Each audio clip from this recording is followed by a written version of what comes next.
Part 11. The Last Days at Sea. North Atlantic Ocean, May 1847. By the third week at sea, the passengers no longer measured time by days. They measured it by sickness, by burials, by how many people were still able to stand. The excitement of leaving Liverpool had vanished. The dreams of Canada had faded into something more uncertain. For many, survival until land appeared was the only goal left. The Naomi had become a floating village of suffering. Every corner of the ship held a story.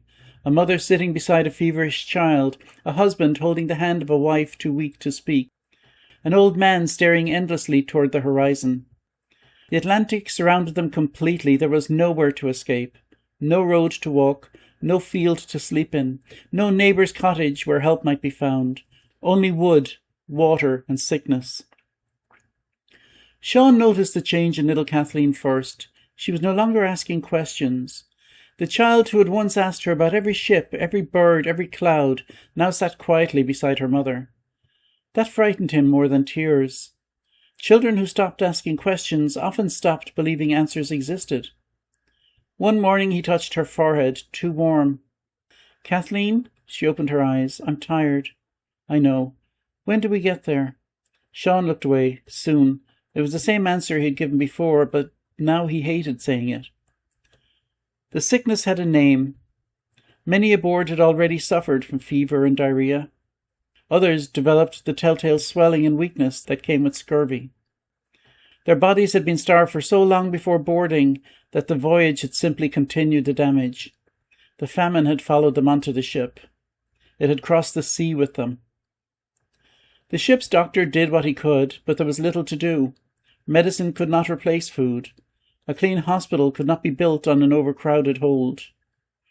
A physician could not save everyone when so many had already been pushed beyond their limits. Every morning he walked below deck. Every morning his expression became more hopeless. The elderly priest grew weaker. Sean found him one afternoon, lying against his blanket. The rosary he had given back was wrapped around his hand. "You were supposed to keep that," Sean said gently. The priest smiled. "I think perhaps I needed it more than I admitted." Sean sat beside him. "Will you make it?" The priest looked toward the small opening where sunlight entered. "I've walked further than I ever thought I would." He paused. "But I believe my journey may be shorter than yours." Sean looked down. "Don't say that." The priest smiled. "My son, I've buried many people." He squeezed Sean's hand. "I know when someone is preparing to leave." That evening another burial took place, then another 2 days later, then another. The prayers became shorter, not because people cared less, because everyone was exhausted. There were simply too many names, too many faces, too much grief. One night a storm returned, not as fierce as the first, but enough. The ship rolled heavily. A young mother lost her footing and fell against the side of the hold. When Sean helped her up, she was crying, "My baby." He searched desperately. Her infant had slipped from her arms. Passengers moved aside. Hands reached. Someone found the baby beneath a blanket. The baby was alive, barely. The mother pressed the infant against her chest and whispered, "Thank you." Sean realized something then. People were no longer surprised by miracles. They were grateful for tiny ones. A child breathing, a person waking, a meal lasting one extra day. Hope had become measured in moments. As the weeks passed, fewer passengers came on deck. The stairs became too difficult. The sick remained below, the healthy visited them, but everyone knew what that meant. Those who went below risked bringing illness back with them. Yet no one stopped, because abandoning the sick would have meant abandoning who they were. Then one morning a sailor's voice rang out, "Land!" At first nobody moved. They had heard false cries before, but then others shouted, "Land! America! Canada!" The deck filled. Those able to walk climbed upward. Those too weak were carried. Sean lifted little Kathleen so she could see. Far in the distance was a dark line. Land. After weeks of nothing but ocean, land. People cried, some prayed, some laughed, some simply stood silent. Kathleen covered her mouth with both hands. "Is that Canada?" Sean nodded. For the first time in months, he answered without uncertainty. "Yes." Little Kathleen smiled. "We made it." Sean looked at his wife. They had survived eviction, the march, the loss of 3 children, the crossing. They had reached the place they had dreamed about. But even before the ship entered the harbour, they could see something was wrong. Smoke rose from buildings near the shore, flags moved above a distant station, and along the coastline stood rows of small buildings separated from the rest. The sailors became quiet. Sean noticed, "What is that?" No one answered immediately. Finally a sailor whispered, "Gros Isle." The name meant nothing to Sean, not yet, but he would soon learn. The island was not the gateway to their new life. It was a place where the sick were taken, a place where ships unloaded their suffering, a place where thousands of Irish emigrants would die before ever touching Canadian soil. As the Naomi approached the harbour, the passengers gathered their few belongings. Sean held the wooden rosary the priest had returned. He looked toward the island, then towards Canada beyond it. For the first time since leaving Ireland, he allowed himself to hope. But hope had become something fragile, something that could break easily, and the O'Byrne family had not yet reached the end of their journey. Part 12. The Shore of the Forgotten. Gros Isle and the St. Lawrence River, June 1847. The passengers of the Naomi had imagined many things about Canada. They imagined fields. They imagined work. They imagined a small home where their children could grow without hunger. They imagined that the worst was behind them. But as the ship approached the shore, they saw something they had not expected. A line of ships, waiting, not for cargo, not for trade, for people. The harbour was filled with vessels carrying the same story. Ships from Ireland, ships from Liverpool, ships filled with families who had fled the famine only to find that the famine had followed them across the Atlantic. From the deck of the Naomi, Sean could see small boats moving between the vessels, medical officials, inspectors, priests. The passengers watched silently. Everyone understood. They were not arriving as ordinary travellers. They were arriving as survivors. A doctor came aboard. He walked slowly through the crowded hold. He examined faces, checked temperatures, asked questions. Every cough caused concern. Every fever brought fear. The ship that had carried dreams was now judged by sickness. One by one, passengers were separated. The sick, the weak, the healthy. Families were divided. Kathleen held tightly to little Kathleen's hand. "Don't let go."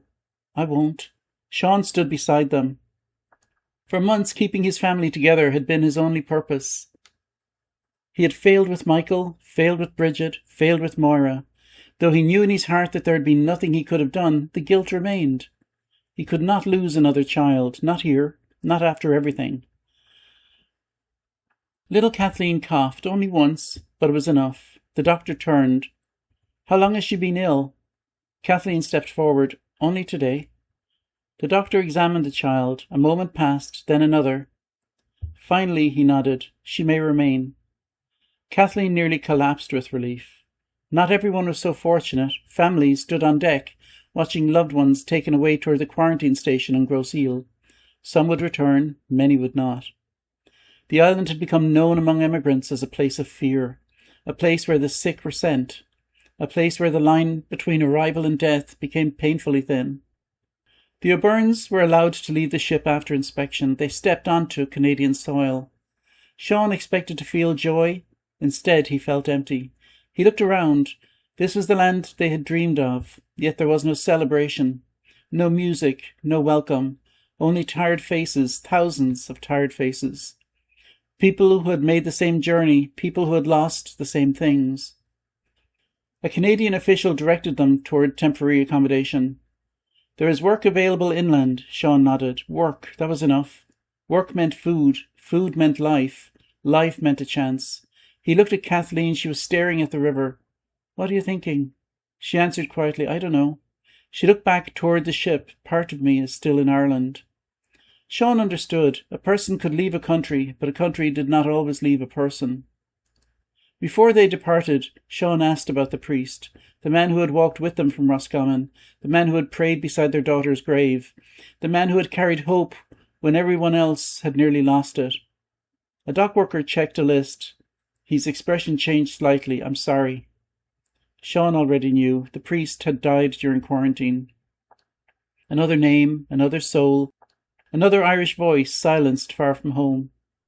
Sean removed his cap, and for a long moment he stood in silence. Then he whispered, "May God keep you." The O'Byrne family left the harbour with almost nothing. A cooking pot, a few clothes, the wooden rosary, and each other. That was all. It had to be enough. Years later, someone searching records might have looked for them. A ship's manifest, a settlement record, a burial registry, a census entry. But no confirmed record of Sean O'Byrne, Kathleen O'Byrne, and their daughter, Kathleen Jr., has ever been found. Like thousands of others who crossed the Atlantic during the famine years, they disappeared into history. Perhaps they found work. Perhaps they built a home. Perhaps little Kathleen grew up and told her children about the cottage in Roscommon where her life began. Perhaps she remembered a baby sister buried beside an Irish road. Perhaps she remembered a journey across an ocean where so many never arrived. We simply do not know. What we do know is this. The O'Byrne family was not unusual. They were one family among hundreds of thousands. They were tenant farmers who paid their rent. They were parents who buried children. They were people who were told that exile was their only remaining option. Between 1845 and 1852, more than 1 million Irish people fled the famine. Many travelled aboard ships later known as coffin ships because so many passengers died throughout the journey. The ships leaving Ireland and Britain in 1847 were often dangerously overloaded, poorly supplied, and carrying passengers already weakened by years of hunger. At Grosse Ile, the quarantine station near Quebec, tens of thousands of Irish immigrants were treated for disease. Approximately 5,000 Irish immigrants died there in 1847 alone, making it one of the largest immigrant tragedies in Canadian history. On many famine-era voyages, a devastating proportion of passengers never reached their destination. They died at sea, they died after arrival, or they died in quarantine before ever setting foot in the country they hoped would save them. The tragedy of the Great Famine was not only that people starved, it was that people who still had courage, families, skills, and a willingness to work were forced into impossible choices. Stay and risk death, leave and risk death. The O'Byrne family's journey was not a story of weakness, it was a story of endurance. For 7 days they walked across Ireland. For weeks they crossed an ocean. They carried grief heavier than any bundle, yet they kept moving, because every step was a statement. They were still here. They were still human. They still hoped.